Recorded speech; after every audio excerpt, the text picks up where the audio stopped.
Sore dan selamat datang, selamat Natal dan Tahun Baru secara khusus untuk ibu-ibu Ikatan Dokter Cabang Solo, Ikatan Istri Dokter Cabang Solo. Yang kami hormati Ibu Ketua nggih. Mohon maaf belum terlalu familiar. Yang kami hormati Ibu Ketua beserta tim, yang kami hormati Ibu Suradi beserta tim, dan seluruh ibu-ibu serta mas pemusik kita yang luar biasa. Saya mewakili anak-anak kami mengucapkan terima kasih atas kunjungan kasihnya di tengah-tengah anak-anak kami. Mereka baru saja pulang sekolah, ada yang baru pulang jam 4:30 tadi, jadi mereka agak terlambat untuk hadir di tempat acara. Pertama-tama kami sangat bersuka cita atas kunjungan kasih yang dilakukan oleh Ikatan Istri Dokter Indonesia Cabang Solo atas kepedulian, atas perhatian dan cintanya untuk kami di tempat ini. Anak-anak yang ada di tempat ini kurang lebih 76 anak, dan kami menggunakan areal ini adalah dulu sekolah SMP La Salette, tetapi karena lama-lama murid berkurang, maka kami alih fungsi menjadi Anti Karuna yang diresmikan oleh Uskup sejak tahun 2005. Tetapi secara fisik bangunan ini dan areal, dan kami para suster berada di wilayah ini, areal ini sekitar tahun 70-an, dan sekolah La Salette ini berdiri di tahun 80-an. Tetapi lama-lama kami juga mengambil keputusan yang tegas bahwa kami tidak mampu meneruskan untuk sekolah dengan tuntutan yang berbagai macam. Maka sejak tahun 2000 kami berproses menyelesaikan murid-murid yang ada di SMP La Salette. Kami selesaikan dengan baik, tidak ada yang kami titipkan di sekolah, jadi kami selesaikan dengan baik. Sejak itulah tempat ini menjadi berkat untuk begitu banyak anak. Awalnya panti ini prioritas untuk anak-anak yang ada di Pulau Jawa. Kami tidak menerima anak dari luar Jawa, tetapi lama-lama yang dari luar Jawa pun berdatangan. Kami tidak lagi melihat ini dari Pulau Jawa dan lain sebagainya, tetapi yang datang itulah yang dikirim Tuhan. Karena kami tidak pernah promosi, tidak pernah mencari ke daerah-daerah, tetapi mereka datang sendiri ke tempat ini. Bahkan yang dari Papua itu yang sangat jauh, ada 2 anak, itu Ursula dan Anastasia. Mana? Anastasia nggak ada. Anastasia belum datang. Itu mereka usia 5 tahun itu dikirim dari Papua, dititipkan di pramugarinya. Jadi mereka sejak usia 5 tahun itu untuk ukuran anak itu sudah sangat mandiri, dan mereka saya bangga bahwa mereka lama-lama di tempat ini sungguh menjadi anak yang luar biasa. Pagi kami tidak pernah membangunkan, tetapi mereka lebih awal bangun dari susternya. Kalau saya keluar masih pakai baju tidur, mereka sudah pakai seragam sekolah dari 4:30 pagi. Berarti mereka tapi mungkin nggak mandi karena terlalu cepat. Iya ya? Oh mandi. Mandinya jam berapa itu ya? Kalau 4:30 sudah pakai seragam. Mandi burung atau mandi tenanan? Oh, mandi burung, biasa cepat memang. Baik, ibu-ibu yang terkasih, inilah yang bisa saya sampaikan mewakili para suster dan anak-anak yang ada di tempat ini. Saya mengutip dari tema yang ada di tempat ini di depan kita. Di sini tertulis, sebab tubuhmu adalah bait Allah yang hidup, yang kamu miliki sebagai karunia dari Allah. Ini dikutip dari Korintus bab 3 ayat 6. Ya Bu ya. Tidak tahukah kamu bahwa kamu adalah bait Allah dan bahwa Roh Allah diam di dalam kamu. Satu ayat tetapi memiliki makna yang luar biasa. Bagaimana kita mengartikan bahwa tubuh saya ini adalah bait Allah. Kalau dalam gereja kita mengatakan bait Allah, berarti tubuh saya ini adalah gereja, tempat Allah hidup dan bersemayam. Di dalam diri saya ini hidup Allah. Dari kata-kata ini apa yang mau kita artikan? Lalu disambung, yang kita miliki sebagai karunia dari Allah. Kalau dari kisah penciptaan kita mendengar di kitab Kejadian, dari sekian banyak yang diciptakan, ternyata manusia itu adalah ciptaan yang paling tinggi dari sekian banyak ciptaan. Manusia diciptakan paling tinggi dari sekian banyak ciptaan.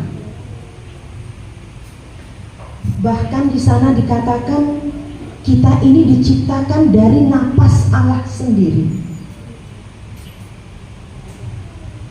Maka diharapkan dari kita menghargai, menjaga bukan saja fisik kita, tetapi pertama-tama adalah hati kita, batin kita.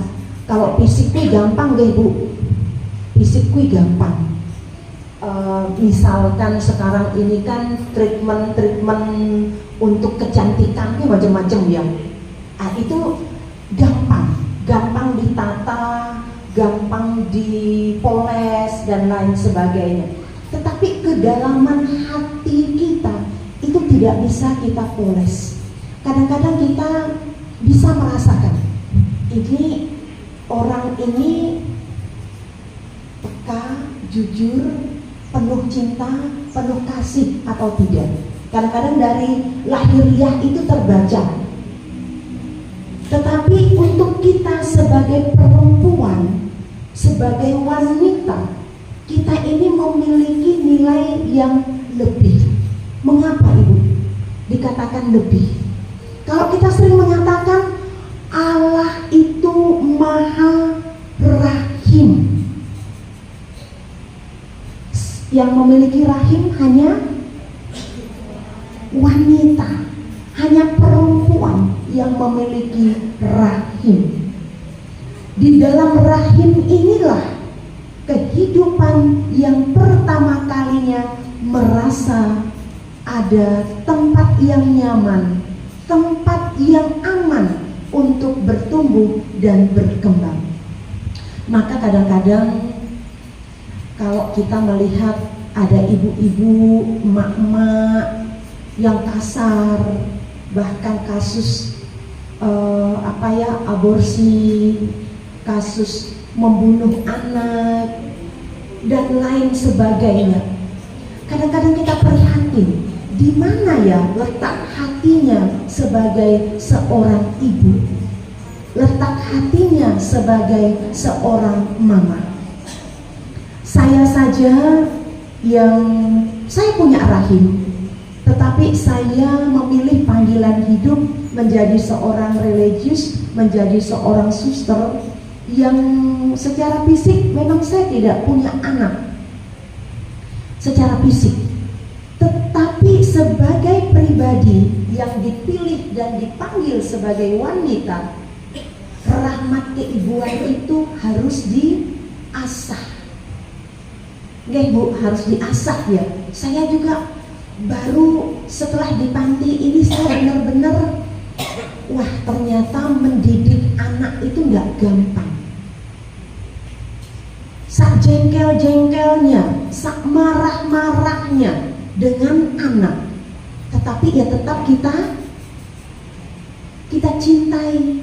Memang jengkel, dia yang salah, malah kita yang merangkul. Jengkel enggak itu? Jengkel enggak ibu? Saya kadang-kadang jengkel. Sudah salah, kita yang harus puk-puk kembali, harus merangkul kembali. Ini kalau keibuan ini tidak kita asah, ya mungkin tadi saya pernah melihat seorang remaja, tapi anak-anak sekarang ini sudah nggak pernah pegang bagi. Kalian ngerti bagi? Nggak mudeng bagi, ya? Nampan, nggak mudeng juga, nampan. Oh tahu. Pernah ada kejadian seorang remaja membawa nampan. Di atas nampan ini ada beberapa gelas minuman. Entah bagaimana nampan ini miring, lalu gelasnya melorot. Yang dilakukan apa ibu? Kakinya tuh naik, wah, saya kaget. Baik, kok begitu ya caranya? Tapi itu terjadi. Ya dalam hal ini memang itu perlu dilatih. Dan anak-anak di tempat ini saya bangga dengan mereka. Mereka mengasuh, merawat adik-adiknya yang kecil. Jadi pagi hari itu mereka tidak kalah dengan emak-emak yang punya adik asuh, sudah ribut mandiin, pakaikan seragam untuk ke kapel dan lain sebagainya. Ya, kalau kita tepuk tangan kencang itu saya setuju, karena memang mereka luar biasa. Kadang-kadang kalau saya sudah emosi, tidak sabar, tidak marah, mereka yang menegur, suster tidak boleh begitu, karena gengsi, ya mas gak apa-apa. Pada dalam hatiku, ya bener ya, tadi saya kasar, karena gengsi ya, suster kok kayak gitu, ya geng wae, biar aja. Tapi dalam hati, wah ini apa, sentik, diingatkan. Kadang-kadang kita ini kebablasan, entah dalam berkata, dalam bersikap, dan dalam bertindak. Ya, ibu-ibu yang terkasih, saya waktunya terbatas. Tema Natal di sana dikatakan, mari kita menuju ke Bethlehem. Setelah sekian lama kita merayakan Natal, mendengarkan renungan, membaca renungan, saya secara pribadi bertanya demikian. Mengapa kita harus menuju ke Bethlehem? Ada apa di Bethlehem? Setelah kita sampai di Bethlehem, apa yang kita temui? Kita hanya menemukan para gembala. Kita hanya menemukan para binatang-binatang. Kita hanya menemukan ternak-ternak yang ada di kandang. Para di sini para atau bukan? Oh bukan ya. Kita menemukan kandang. Kalau kandang itu identik dengan aroma yang tidak nyaman. Karena apa? Disitulah binatang itu buang air kecil, buang air besar, makan di tempat itu. Kita menemukan palungan, dan di palungan itu ada seorang bayi. Siapa yang bisa mengatakan bayi ini adalah juru selamat? Kalau orang yang tidak memiliki iman, memiliki kepekaan, orang tidak mampu mengatakan ini adalah sang penyelamat. Kenapa? Secara fisik tidak ada tanda-tanda bahwa dia sang penyelamat. Lahir aja di kandang, diletakkan di tempat makanan hewan. Bahkan Maria dan Yusuf yang ada di tempat itu pun bukan orang terkenal, orang sederhana. Dari peristiwa ini saya bertanya-tanya dalam hati, opo ya, kalau tahun lalu gereja mengajak kita untuk merenungkan tema Natal, maka pergilah mereka melewati lali kabeh. Maka pergilah mereka melewati jalan lain, yang lain. Tahun ini gereja mengajak kita, mari kita pergi ke Bethlehem. Saya dalam permenungan saya bertanya demikian. Saya secara pribadi diajak untuk kembali ke dalam diri saya sendiri, bahwa pertama-tama kita hadir lahir di dunia ini, kita ini adalah tidak memiliki apa-apa, ya, tidak memiliki apa-apa. Kita ada karena kasih, karena cinta. Maka ada lagu itu ya, semua karena cinta, semua karena cinta, tak mampu dirimu dapat berdiri tegak. Terima kasih cinta.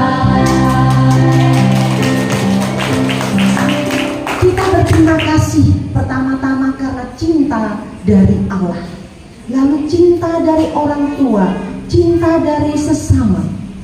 Cinta yang kita terima itulah yang membuat kita kuat. Dan saya yakin percaya para ibu-ibu Ikatan Istri Dokter Indonesia cabang Solo hadir sampai hari ini itu karena cinta. Karena cinta suami, karena cinta istri, karena cinta anak-anak, karena cinta di dalam ikatan istri-istri dokter ini. Kalau tidak ada cinta, pasti nggak sampai di Karuna. Saya nggak akan kenal, nggak akan tahu, oh ternyata ada ikatan istri dokter di Indonesia. Dan kita tahu dari ibu-ibu, pekerjaan seorang dokter itu tak kira kalau bukan karena cinta. Siapa sih yang mau kerja sampai malam-malam, enake tidur di telepon, nek istri nek ego, ya wes sana pergi, nggak usah kembali. Tetapi karena istri memiliki cinta, ayo dibantu. Apalagi kalau dokternya di daerah-daerah. Kalau tidak memiliki cinta, itu sulit. Kembali kita ke Bethlehem, kembali ke diri kita, membawa kesederhanaan yang ada. Di dalam ketidakberdayaan, kita dibuat mampu, dibuat kuat karena ada kasih Allah. Terakhir Mas, kita nyanyikan lagu Hidup Ini Adalah Kesempatan.